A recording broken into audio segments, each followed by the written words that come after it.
یہ ان کے گھروں میں یعنی جو یہ الفاظ بولتے ہیں یہ کہتے ہیں کہ یہ تو باتیں کوئی نہیں, یہ تو روٹین کی بات ہے. ان لوگوں کو اب آپ اندازہ لگائیں کہ جس حساب کا سامنا کرنا ہوگا وہ حساب کون کون لینے والا ہے. وہ حساب ان سے انشاءاللہ سب سے پہلے تو یہ غربت کی پسی ہوئی قوم لے گی, الیکشنز میں لے گی.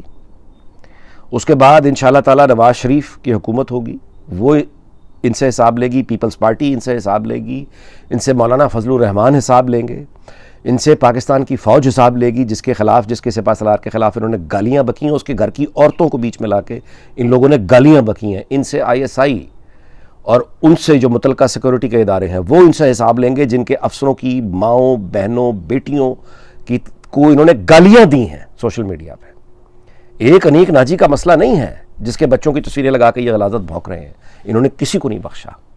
انہوں نے مولانا فضل الرحمان کو نہیں بخشا. انہوں نے گھروں کی گندی گالیاں دی ہیں. اسی لیے ان کا ترجمان آ کے یہ بتاتا ہے کہ دلہ تو کوئی گالی ہوتی نہیں ہے, رنڈی تو پنجابی کا ایک لفظ ہے. اس لیے کہ یہ جو خود کو دلہ سمجھتا ہے اور رنڈی سمجھتی ہے, وہ عورت جو خود کو رنڈی سمجھے, وہ آدمی جو خود کو دلہ سمجھے, اور وہ آدمی جو اپنے گھر کی بیواؤں کو رنڈیاں سمجھے, عورتوں کو رنڈیاں سمجھے, اور وہ رنڈیاں جو اپنے گھر کے مردوں کو دلہ سمجھیں, یہ ہے وہ شعور جو PTI پر راج کرتا ہے. اتنے گندے, غلیظ اور گھٹیا لوگ ہیں یہ. وہ تمام کے تمام لوگ جو یہ کام کرتے ہیں, بچوں کو ٹارگٹ کر کے گالیاں لکھتے ہیں, عورتوں کو ٹارگٹ کر کے گالیاں لکھتے ہیں, یعنی سیاسی مخالفت کا جواب کسی بھی پہلے الزام لگاتے ہیں, جھوٹے ثابت ہوتے ہیں, رنگے ہاتھوں پکڑے جاتے ہیں. جب پکڑے جاتے ہیں تو گالیاں بکتے ہیں, اور گالیاں بھی مخالف کو نہیں بکتے, گالیاں اس کے گھر کی عورتوں کو بکتے ہیں. یہ سارے کے سارے لوگ دلے ہیں. یہ سارے کے سارے یہ اگر کوئی عورت کرتی ہے تو وہ پھر رنڈی ہے. اور ان لوگوں کو سپورٹ کرنے والے آج بھی زندہ ہیں, گھوم پھر رہے ہیں اور خود کو پڑھا لکھا کہتے ہیں. یعنی حیرت ہے کہ یعنی جہاں اس طرح کے لوگ موجود ہوں, ایسے گروپ کے ساتھ اگر کوئی, یعنی ظاہر ہے کہ آدمی سب کو نہیں کہہ سکتا, بہت شریف لوگ بھی ہوں گے, ممکن ہے, جو PTI کو سپورٹ کرتے ہوں. میں ان تمام جو ڈیسنٹ لوگ ہیں, کو پڑھا لکھا اگر باقی ان میں رہ گیا, اگر کسی میں ضمیر زندہ رہ گیا ہے, اگر کوئی واقعی جذبات اور اس کی محبت اور ملک کی سلامتی کے لیے ان کے ساتھ کھڑا ہوا ہے, واقعی کھڑا ہوا ہے, تو میں ان تمام ضمیروں سے, ان تمام لوگوں کے ضمیروں سے, ان تمام لوگوں کے شعور سے یہ سوال کرتا ہوں کہ آپ لوگ سارے ایک ایسے گروہ کو سپورٹ کر رہے ہو جو گروہ گالیوں کو لیجٹمائز کرتا ہے, جو بچوں کو ٹارگٹ کر کے گالیاں دیتا ہے. اگر یہ ان میں سے کوئی بندہ یہاں برطانیہ میں ہوتا جو بچوں کی تصویر کے ساتھ, یعنی معصوم بچوں کی تصویر کے ساتھ ٹویٹر پہ یہ پوسٹ کرتا, میں نے ٹویٹر پہ رپورٹ کیا ہے. میں انشاءاللہ تعالی یہاں کی پولیس سے بھی رابطہ کروں گا, میں یہاں کے وکیلوں سے بھی رابطہ کروں گا کہ یہاں کی کون سی قانونی کارروائی ہے جو پاکستان میں اپلائی ہو سکتی ہے. لیکن اگر ان لوگوں میں سے کوئی ایک آدمی بھی یہاں ہوتا جو ایک 12 سال کی بچی کے ساتھ غلاظت کی تصویر لگا کے یہ کرتا, تو میں پولیس کے پاس جاتا, اور آپ یقین کریں کہ جیل تو اس کو ہونی تھی.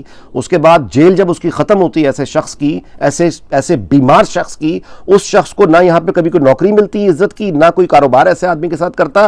اس طرح کے مجرموں کو صرف اور صرف سڑکوں اور غلاظتوں کا کوڑا اٹھانے کے لیے بھرتی کیا جاتا ہے. یہ لوگ جو ذہنی بیمار ہیں, جو بچوں کو ٹارگٹ کرتے ہیں اور غلاظت لکھتے ہیں, ایسے لوگ اس قابل نہیں ہیں کہ یہ کسی محلے میں رہیں, انسانوں کے ساتھ رہیں, یہ کسی جگہ نوکری کریں, یہ کسی جگہ کاروبار کریں. ایسے کسی آدمی کو اگر آپ جانتے ہیں جو آج کسی کی بچی اور بچے کو ٹارگٹ بنا کے یہ غلاظت لکھ رہا ہے, آپ یقین کریں کہ اگر یہ آپ کا سگا بھائی بھی ہے تو آپ اپنی اولاد کو اس آدمی سے بچائیں.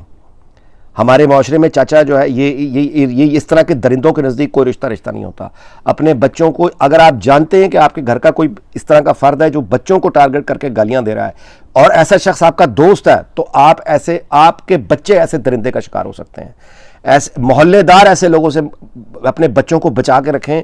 جو آدمی سوشل میڈیا پہ بچوں کی تصویر پوسٹ کر کے گالیاں نکالتا ہے, اس کا مطلب اس کا ذہن اس کو یہ اجازت دیتا ہے کہ وہ ہر بچے کو اس نظر سے دیکھے. جو آدمی اوریہ مقبول جان جیسا آدمی, ایک کذاب جو 12 یا 13 14 سال کی بچی کے کمرشل پہ غلاظت اور فحاشی دیکھ سکتا ہے, یہ وہ اتنے گندے لوگ ہیں. وہ تمام باضمیر لوگ, اور یعنی جو اس گروہ کو PTI کو آج تک سپورٹ کر رہے ہیں, وہ اپنے ارادے پر نظر ثانی کریں اور سوچیں کہ وہ اپنی یعنی ایک جھوٹے نظریے کے پیچھے لگ کے وہ کس گروہ کو سپورٹ کر رہے ہیں. ایسے لوگ جو بچوں کو ٹارگٹ کرتے ہیں, اس طرح کے گندے. بہرحال وی لاگ اس بات پہ ختم کرتے ہیں جی کہ یہ ایک بہت بڑا جرم پاکستان کے عوام کے ساتھ ہوا 22 سال تک, سرکاری ایک جھوٹا الزام لگایا جاتا ہے, جھوٹے الزام پہ دہاڑیاں لگتی ہیں وکیلوں کی, دہاڑیاں لگتی ہیں انویسٹیگیشن آفیسرز کی, ان کی مفت کے سیر سپاٹے, لندن کے ٹکٹ, اور یہاں پہ جو وہ میٹنگیں کرنے کے لیے آتے ہیں ان کی شاپنگیں وہ علیحدہ. اس کے بعد سرکاری خزانے سے براڈ شیٹ کو جرمانہ بھی ادا کرنا پڑتا ہے, اور نواز شریف کو براڈ شیٹ ادا کرتی ہے جرمانہ. ٹھیک ہے, اب وہ سارے لوگ جو یہ ٹی وی پہ بیٹھ کے بھونک رہے تھے, ان کے چہروں کو یاد رکھیں اور ان جھوٹوں سے خود کو بچائیں. اور میری اپیل ہے کہ یہ سارے کے سارے لوگ, یہ جو بطور جھوٹ کا جن کا کاروبار ہے, اور یہ سارے سیٹ, اگر ان کو روک کر ان کو جیلیں نہ دکھائی گئیں جس طرح انگلینڈ اور یورپ میں ہوتا ہے, تو غلاظت کا یہ طوفان کسی کو بخشے گا نہیں. یہ لوگ سول وار کرا دیں گے, یہ لوگ فساد کرا دیں گے, یہ لوگ پوری آبادی کو برباد کر دیں گے. اس کینسر کو روکنا ہوگا. رول آف لا, قانون کی حکمرانی, رول آف لا, قانون کی حکمرانی. اللہ تعالیٰ پاکستان کو شاد اور آباد رکھے. پھر اگلے ویلاگ میں ملاقات ہوگی. اللہ حافظ.